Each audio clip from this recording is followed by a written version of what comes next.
এই যে আমরা রোল খাই, রোলটা তো মূলত বাংলায় এখানেই পাওয়া যায়।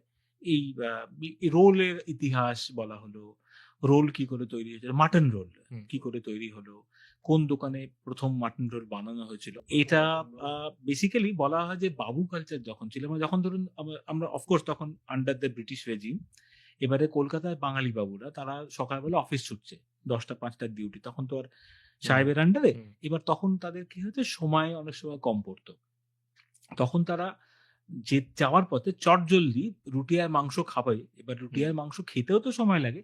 তখন যেটা হয়েছিল যে চটজলদি খাবার জন্যে একটা রুটি বা পরোটার মধ্যে মাংসটাকে ঢুকিয়ে মুড়ে দেয়া হলো। এবং এটা না ব্রিটিশরাও ভালোবাসতেন। কারণ ওরা আবার হাতে তো আমরা যেরকম বাঙালিরা হাত দিয়ে খাই। ওদের তো হাত দিয়ে খাওয়ার ব্যাপার নেই। ওরা কাঁটা চামচে দেবে, কাঁটা চামচে দিয়ে তো পরোটা খেতে পারবে না। তখন কি হতো, কাগজ দিয়ে ওটাকে মুড়ে দেয়া হতো। তো সেটাকে বলা হতো কাঠি রোল। এবারে কাঠি রোলের গল্পটা কি, কলকাতা শহরে যেটা হয়, তখন বড় বড় ওই শিক কাবাবের মধ্যে করে, বড় বড় শিকের মধ্যে এরকম ওই কাবাব ঢুকিয়ে সেই লোকে কাবাব করা হতো, পরোটার মধ্যে দিয়ে ওটাকে রোল করে দেয়া হতো। এবার দেখা গেল এক সময় যে মানে এত ডিমান্ড যে শিক সব দেয়া যাচ্ছে না আরকি।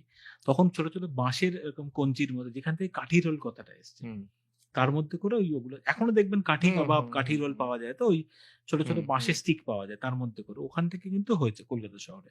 পরবর্তীকালে রোল তো একটা আমাদের প্রতিদিনের খাবার, এবং সেটা তার অনেক রকম সুগার চেঞ্জেস প্রেশারের হয়েছে। জন্য তো সে আছেই। খেতেই হবে, এটা তো ছাড়া যায় না।